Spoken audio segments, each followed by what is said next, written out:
பூஜ்யாய ராகவேந்திராய சத்யதர்மரதாய ச பஜதாம் கல்பவ்ருக்ஷாய நமதாம் காமதேனுவே கிருஷ்ணாய வாசுதேவாய தேவகி நந்தனாய ச நந்தகோபகுமாராய கோவிந்தாய நமோ நமः.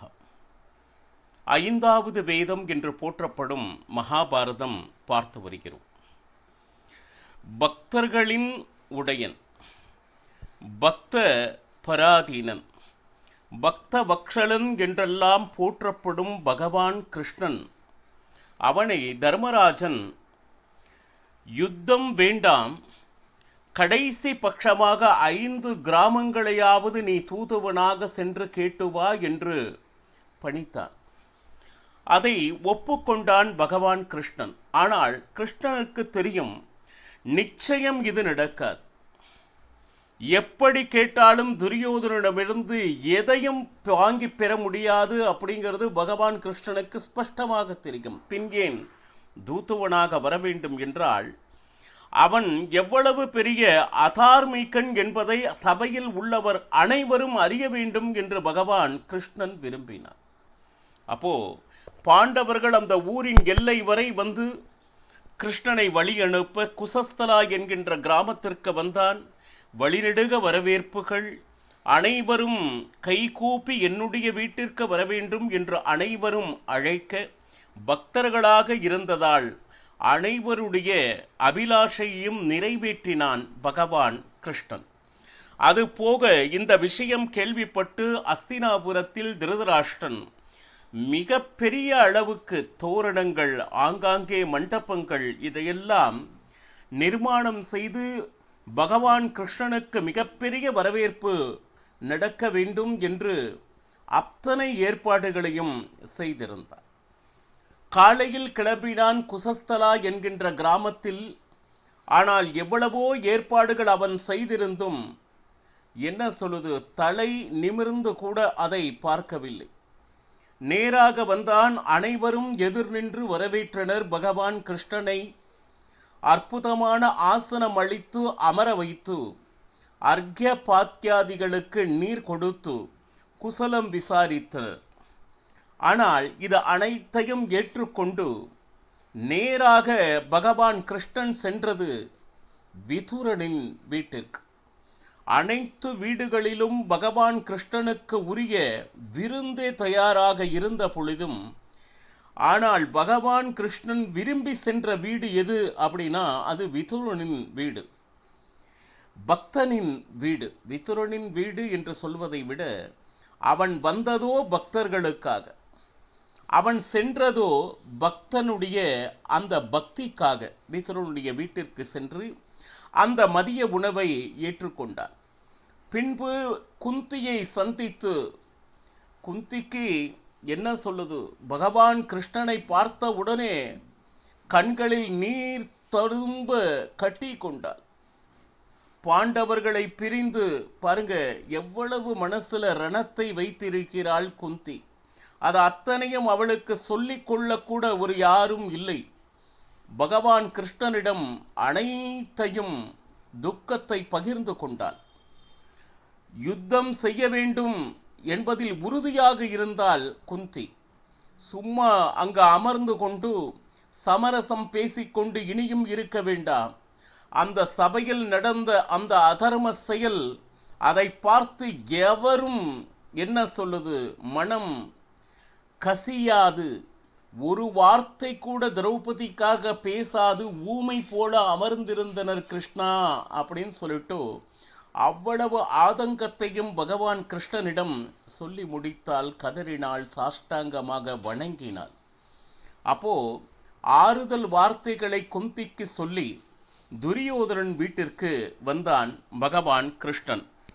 துரியோதனனோ மட்டற்ற மகிழ்ச்சி, பகவான் கிருஷ்ணன் என்னுடைய வீட்டிற்கு வருகிறான் அப்படின்னு சொல்லிட்டு முன்னாடி நின்று பகவான் கிருஷ்ணனை வரவேற்றான் துரியோதனன்.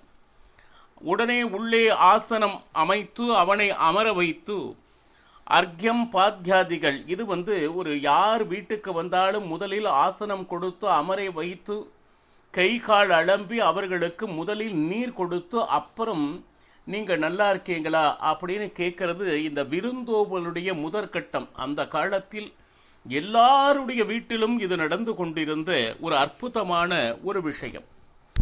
இப்போ மாலை வேளை ஆகி இருந்தது. சமையல் பார்த்தோம்னா என்னென்ன விதம்னு சொல்ல முடியாது, அவ்வளவு விஷயங்களை ஏற்பாடு செய்திருந்தான். இன்று இரவு என்னுடைய வீட்டில் நீங்கள் உணவருந்த வேண்டும் என்று துரியோதனன் பிரார்த்தனை செய்தார்.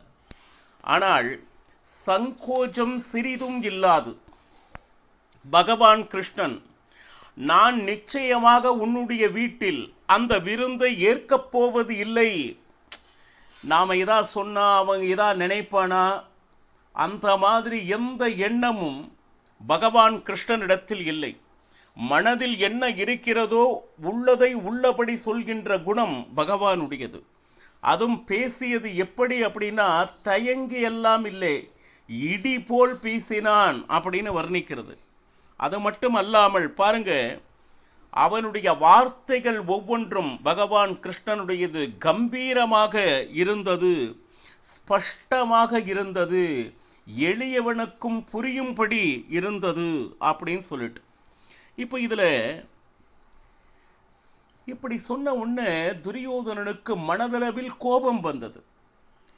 ஏன் என்னுடைய என்ன சொல்லுது விருந்தோம்பலை ஏற்க மாட்டேன் என்கிறாய், அப்படி என்ன உனக்கு என் மேல் கோபம் அப்படின்னு சொல்லிட்டு துரியோதனன் என்ன செய்தான், விடவில்லை. பகவான் கிருஷ்ணனிடம் கேள்வி மேல் கேள்வி கேட்டுக்கொண்டிருக்கிறான். இப்போ இதில் என்ன அப்படின்னு கேட்டீங்கன்னா, நீ தூதனாக வந்துள்ளாய்.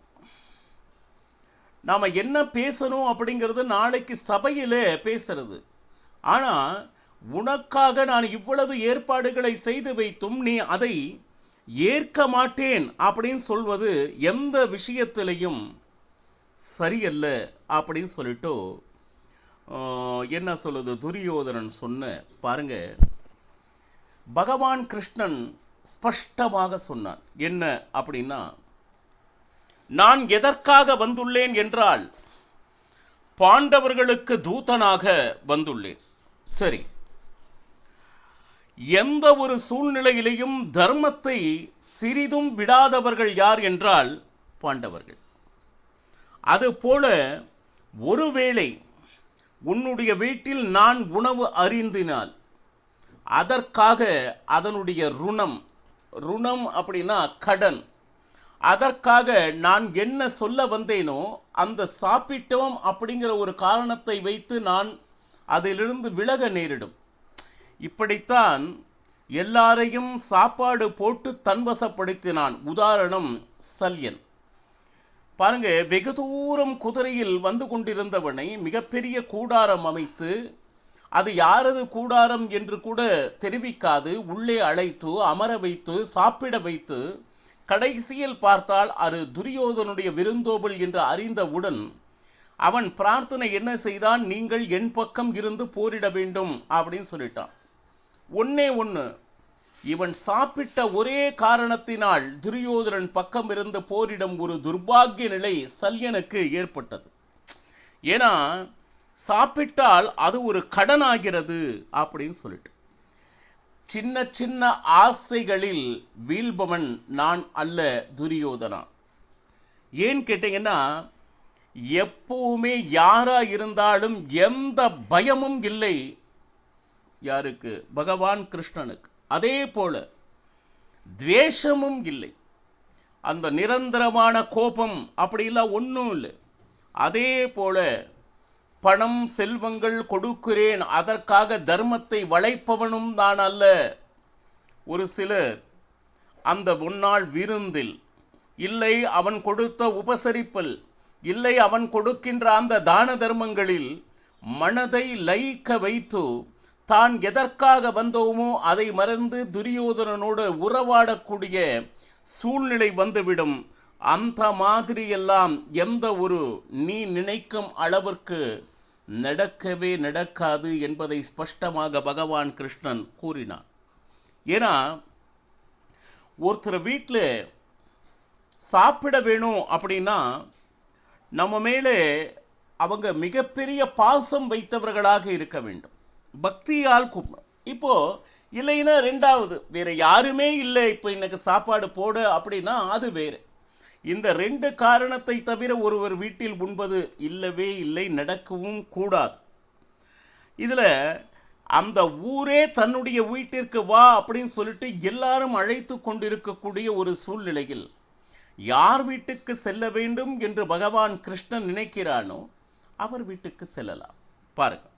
சரி, இதில் என்ன அப்படின்னு கேட்டிங்கன்னா, உண்மையில் எனக்கு எந்த விதமான பிரீத்தியும் இல்லை அப்படிங்கிறத ஸ்பஷ்டமா துரியோதனன் முன்னாடி வெட்ட வெளிச்சமா நினைச்சான். பாருங்க, அவனுடைய ராஜ்யத்தில் அவனுடைய வீட்டில் இருந்து கொண்டே அவனுக்கு நேராக நிச்சயமாக உண்மையில் எனக்கு பிரீத்தி இல்லை அப்படின்னு சொல்லணும்னா எவ்வளவு பெரிய ஆண்மை வேணும். அதுதான் பகவான்.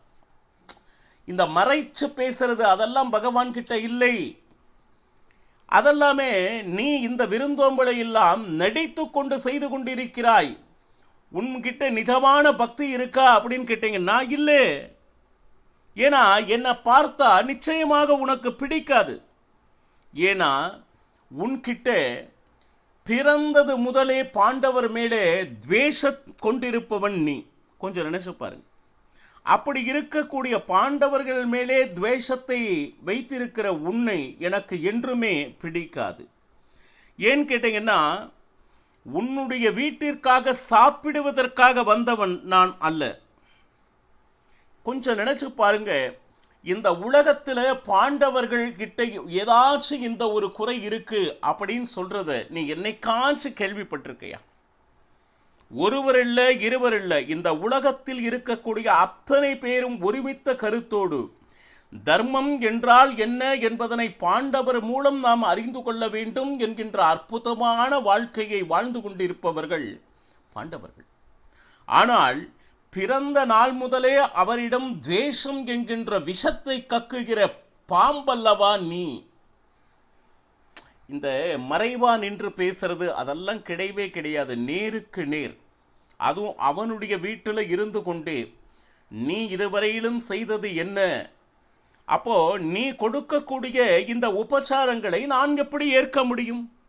கொஞ்சம் நினைச்சு பாருங்க. அது மட்டுமல்லாமல் இதையெல்லாம் கேட்ட உடனே துரியோதனன், பாண்டவர் பத்தி பேசிக் கொண்டிருக்கிறாய் கிருஷ்ணா, அது எங்களது குடும்ப விஷயம். ஆனால் நீ அதிதியாக வந்தவன் அப்படின்னு சொன்ன உடனே, அதிதிக்கு உண்டான சத்காரங்களை செய்திருக்கிறேன், நீ அதனை ஏற்க வேண்டும் அப்படின்னு துரியோதனன் சொன்ன உடனே கொஞ்சம் நினைச்சு பாருங்க. பாண்டவர்களுக்கும் எனக்கும் சம்பந்தம் இல்லையா? என்ன, பாண்டவர் வேறு நான் வேறு என்பது என்றுமே இல்லை. பக்தர்கள் வேறு நான் வேறு அப்படிங்கிறது என்னைக்குமே இல்லை. நீ பாண்டவர்களை துவேஷம் செய்தாயேனால் என்னை துவேஷம் செய்வது போலாகும். என்னுடைய பக்தர்களுக்கு ஒரு ஆபத்து என்றால் முதலில் வருபவன் நான் தான். என்னன்னா, நான் வேறே பாண்டவர் வேறே அப்படின்னு சொல்லிட்டு என்னைக்குமே பிரித்து பேசாது. பாருங்க. ஆனா நீ யார் தெரியுமா? துரியோதனன் முன்னாடி இந்த உலகத்திலேயே மிக மிக மிக மிக மிக மோசமானவன், நீச்சமானவன், வாழ்வதற்கு தகுதியற்றவன் யார் என்றால் அது நீ மட்டும்தான் துரியோதனா அப்படின்னா.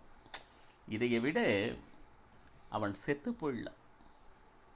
பகவான் தன் எதிரே நின்று உலகத்திற்கு வாழ தகுதியற்றவன் என்று துரியோதனன் முன்னாடி சொல்றான்னா கொஞ்சம் நினைச்சு பாருங்க. அவனுடைய நீச்ச குணங்களை இதைவிட யாரும் ஸ்பஷ்டமாக எடுத்து சொல்ல முடியாது. ஏன்னா இந்த உலகத்தில் நல்லவர்கள் அப்படின்னு யாராச்சும் இருந்தா அந்த நல்லவர்கள் உங்களுக்கு பிடிக்காது. அந்த நல்லவங்களை துவேஷம் செய்த நீ எப்படி வாழ தகுதியானமாக இருப்பாய் அப்படிங்கிற. பாருங்க, உன்னுடைய வீட்டில் அன்னம் அல்ல, தண்ணீர் குடிப்பது கூட பாபம். கொஞ்சம் நினைச்சு பாருங்க. எப்போ மற்றவர்கிட்ட இருக்கக்கூடிய நல்ல குணங்கள் உனக்கு தெரியவில்லையோ அப்போ என்ன சொல்றது, என்ன விலை கொடுத்தாவது துரோகியான உன்னை வீழ்த்துவது தானே நியாயமான ஒரு விஷயம் அப்படின்னு சொல்லிட்டு. இந்த மாதிரி ஒரு வீட்டில் அன்னம் உண்பதும் தவறு. இந்த மாதிரி ஜனங்களை நம் வீட்டில் அழைத்து அன்னம் இடுவதும் தவறு. ஒருவன் மோசமானவன் என்று தெரிந்தால் அவனை அழைத்து நம் வீட்டில் அன்னம் இடுவதும் தவறு, அவன் வீட்டிற்கு சென்று அன்னம் உண்பதும் தவறு. அப்போ என்னாச்சு?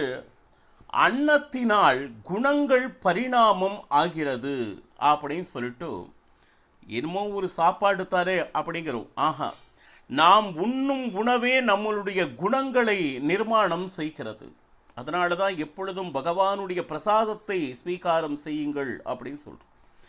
துஷ்டர்களுடைய வீட்டில் உண்ணும் உணவு உங்களுடைய குணங்களை தீர்மானிப்பது என்பது ஸ்பஷ்டமாக நிரூபிக்கிறான் பகவான் கிருஷ்ணன். மேலும் என்ன நடந்தது என்பதனை நாளையும் பருகலாம். சர்வம் ஸ்ரீ கிருஷ்ணார்ப்பணமஸ்து. ஹரே ஸ்ரீனிவாசா.